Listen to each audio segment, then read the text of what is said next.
നമസ്കാരം എല്ലാവർക്കും ഹാബിറ്റസ് പീഡിയയുടെ പുതിയൊരു വീഡിയോയിലേക്ക് സ്വാഗതം. അപ്പം ഇന്നത്തെ വീഡിയോയിൽ നമ്മൾ 2026 നടക്കാൻ പോകുന്ന ഡിഗ്രി ലെവൽ കോമൺ പ്രിലിമിനറി എക്സാമിന്റെ detailed revised syllabus and mark distribution ആണ് എക്സ്പ്ലെയിൻ ചെയ്യാൻ പോകുന്നത്. അപ്പോൾ നമ്മുടെ ഈ മാർക്കിംഗ് സ്കീമിൽ 50 മാർക്ക് ജനറൽ നോളജിനും പിന്നെ ബാക്കി 50 mark English, regional language, simple maths ആ ഒരു ഭാഗത്തു നിന്നാണ് 50 മാർക്കായിട്ട് ഡിമാർക്കേറ്റ് ചെയ്തേക്കുന്നത്. അപ്പം അതിൽ ജനറൽ നോളജിൽ തന്നെ ഹിസ്റ്ററിക്ക് 10 മാർക്കും അതുപോലെ പിന്നെ 10 മാർക്ക് വരുന്നത് arts, literature, culture and sports എന്ന് പറയുന്ന ടോപ്പിക്കിൽ നിന്നാണ്. അപ്പൊ ഹിസ്റ്ററിക്കും ആർട്സിനുമാണ് ഈ ഒരു 10 വെച്ച് 20 മാർക്ക് വരുന്നത്. ബാക്കി geography, economics, civics, Indian constitution, basics of computer science and technology എന്നീ ഭാഗങ്ങൾക്ക് 5 മാർക്ക് വെച്ചാണ് for each of these subject. അപ്പം 5 മാർക്ക് വെച്ച് അവിടെയും വരുന്നുണ്ട്. ആൻഡ് ഓൾ ടുഗദർ ജനറൽ നോളജിന് നേരത്തെ പറഞ്ഞതുപോലെ 50 മാർക്കാണ് വരുന്നത്. പിന്നെ simple arithmetic, mental ability, reasoning എന്ന് പറയുന്ന ഭാഗത്തിന് 20 മാർക്കിന്റെ വെയിറ്റേജ് ആണ് ഉള്ളത്. ജനറൽ ഇംഗ്ലീഷിനും 20 മാർക്കിന്റെ വെയിറ്റേജ് ഉണ്ട്. ലാംഗ്വേജസ് വരുമ്പോൾ നമ്മുടെ റീജിയണൽ ലാംഗ്വേജസ് മോസ്റ്റ്ലി മലയാളം, പിന്നെ കന്നഡ, തമിഴ് മീഡിയം ആ ഒരു ലെവലിൽ 10 മാർക്കിന്റെ വെയിറ്റേജ് ആണ് ലാംഗ്വേജസിന് വരുന്നത്.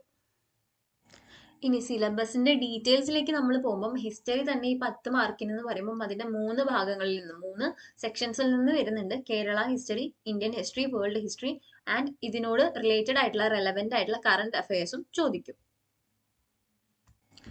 അടുത്തതായിട്ട് നമ്മൾ ജോഗ്രഫി നോക്കുകയാണെങ്കിലും 5 മാർക്കിനാണ് ജോഗ്രഫി വരുന്നത്. അതും 3 സെക്ഷൻസ് ആയിട്ടുണ്ട്. ബേസിക്സ് ഓഫ് ജോഗ്രഫി, അതുപോലെ അതിന്റെ എർത്തിന്റെ സ്ട്രക്ചർ, അറ്റ്മോസ്ഫിയർ, അങ്ങനെ ബേസിക് ആയിട്ടുള്ള കാര്യങ്ങൾ. പിന്നെ ഇന്ത്യൻ ജോഗ്രഫി, അതുപോലെ കേരള ഫിസിയോഗ്രഫിയും ജോഗ്രഫി ആയിട്ട് വരുന്നുണ്ട്. അപ്പം India, Kerala, basics of geography എന്നുള്ള രീതിയിൽ ജനറൽ ആയിട്ടുള്ളത് വരുന്നുണ്ട്.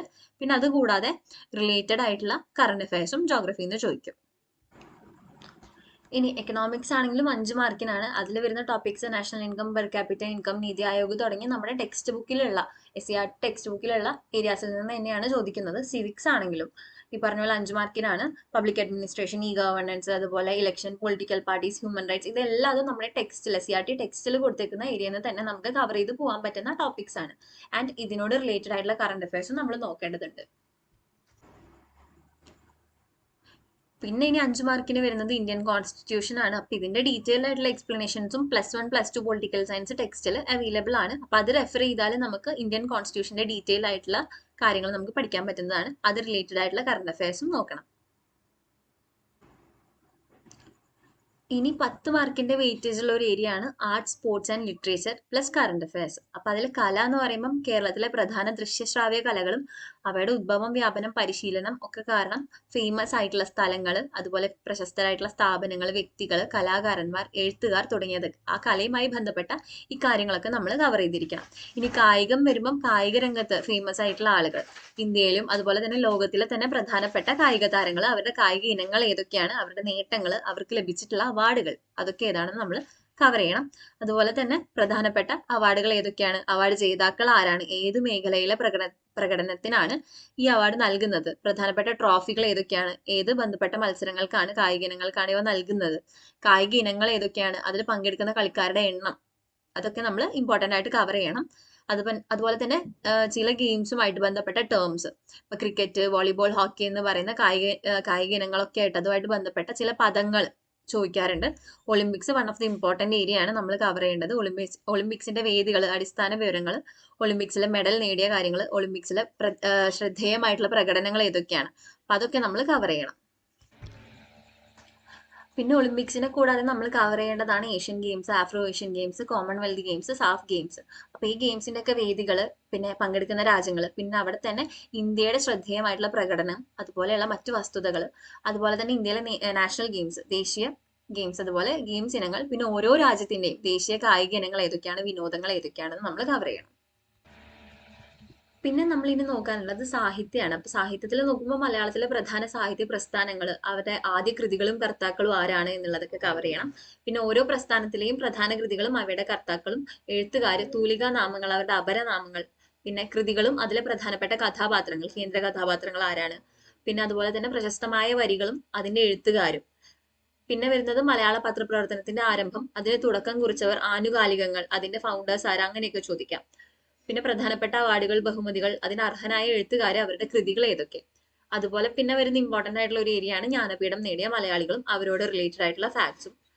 മലയാള സിനിമയുടെ ഉദ്ഭവം, പിന്നെ മലയാള സിനിമയിലെ ആ റിലേറ്റഡ് ഫാക്ട്സ്, അതും ദേശീയ അവാർഡ്, അതിലേക്ക് പ്രധാനപ്പെട്ട സംഭാവന നൽകിയവർ ആരൊക്കെ, എന്തൊക്കെയായിരുന്നു എന്നുള്ള കാര്യങ്ങളൊക്കെ നമ്മളൊന്ന് കവർ ചെയ്യണം. പിന്നെ വരുന്നത് സംസ്കാരമാണ്. കേരളത്തിലെ പ്രധാനപ്പെട്ട ആഘോഷങ്ങൾ, ആഘോഷങ്ങളുമായി ബന്ധപ്പെട്ട സ്ഥലങ്ങൾ, പ്രശസ്തമായ ഉത്സവങ്ങൾ, അതുപോലെ തന്നെ കേരളത്തിലെ പ്രധാനപ്പെട്ട സാംസ്കാരിക കേന്ദ്രങ്ങൾ, ആരാധനാലയങ്ങൾ, സാംസ്കാരിക നായകർ, അവരുടെ സംഭാവനകൾ, ഇതൊക്കെയാണ് സംസ്കാരത്തിൽ നമ്മൾ പഠിക്കാനുള്ളത്. ഇനി നമുക്ക് 5 മാർക്കിന് വരുന്നത് കമ്പ്യൂട്ടർ സയൻസ് ആണ്, ബേസിക്സ് ഓഫ് കമ്പ്യൂട്ടർ. അതിൽ നമ്മൾ 5 പാർട്ടാണ് മെയിൻലി കവർ ചെയ്യേണ്ടത്. Hardware, software, computer networks, internet, cyber crimes and cyber laws, പിന്നെ ഇത് റിലേറ്റഡ് ആയിട്ടുള്ള കറണ്ട് അഫയേഴ്സ്.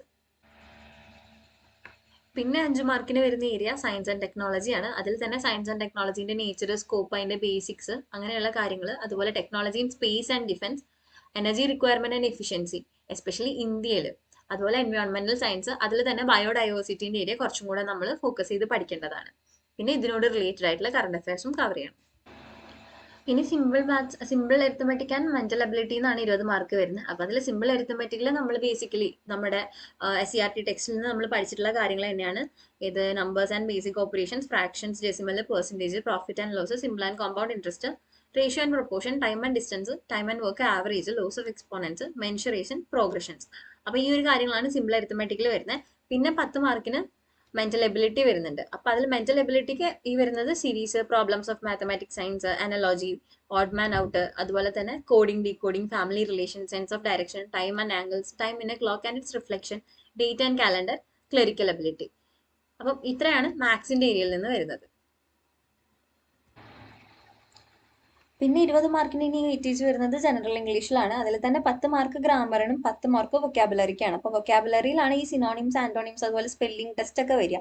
അതൊന്നും തറോ ചെയ്താൽ സ്കോർ ചെയ്യാനും, അതുപോലെ കൺഫ്യൂസിംഗ് ആയിട്ടുള്ള ഒരു ഏരിയ ആണ്, പക്ഷെ സ്കോർ ചെയ്യാനും ഈസി ആയിട്ടുള്ള ഒരു ഏരിയ ആണ് വൊക്കാബുലറി കേട്ടോ. And finally regional language. അതിൽ നമുക്ക് മലയാളത്തിൽ വരുന്നത് പദശുദ്ധി, വാക്യശുദ്ധി, പരിഭാഷ, ഒറ്റപ്പദം, പര്യായം, വിപരീത പദം, ശൈലികൾ, പഴഞ്ചൊല്ലുകൾ, സമാന പദം, ചേർത്തെഴുതുക, സ്ത്രീലിംഗം, പുല്ലിംഗം, വചനം, തിരിച്ചെഴുതൽ, ഘടകപദം തുടങ്ങിയവയാണ് കേട്ടോ. അപ്പൊ 10 മാർക്കാണ് മലയാളത്തിന് വരുന്നത്. അതുപോലെ തന്നെ കന്നഡയും തമിഴും മീഡിയം അതിനനുസരിച്ച് ഉണ്ട്. അപ്പൊ കന്നഡ ആൻഡ് തമിഴ് ഇതാ ഇങ്ങനെ തന്നെയാണ് വരുന്നത്. നമ്മൾ ഈ പറഞ്ഞ പദശുദ്ധി, വാക്യശുദ്ധി അതൊക്കെ തന്നെയാണ് ഇതിലും വരുന്നത്, കന്നഡയിലും തമിഴിലും 10 മാർക്ക് വെച്ച് തന്നെ. അപ്പം ഇത്രയും ഇൻഫോർമേഷൻസ് ആണ് ഈ വീഡിയോയിലൂടെ നിങ്ങളിലേക്ക് എത്തിക്കാൻ ഞങ്ങൾ വിചാരിച്ചത്. അപ്പം ഇത് യൂസ്ഫുൾ ആയി എന്നുണ്ടെങ്കിൽ do like, share and subscribe our channel. And ഇത് യൂസ്ഫുൾ ആവുന്ന നിങ്ങളുടെ ഫ്രണ്ട്സിലേക്ക് തീർച്ചയായിട്ടും അയച്ചു കൊടുക്കുക. വേറെ എന്തെങ്കിലും ക്വയറീസോ കാര്യങ്ങളോ ഉണ്ടെങ്കിൽ do comment below in the comment section. And stay tuned, നമ്മൾ ഇനി പുതിയ ക്ലാസ്സസ് അപ്ലോഡ് ചെയ്യുന്നതായിരിക്കും. Also thank you so much for watching the video. Happy learning with Habitus.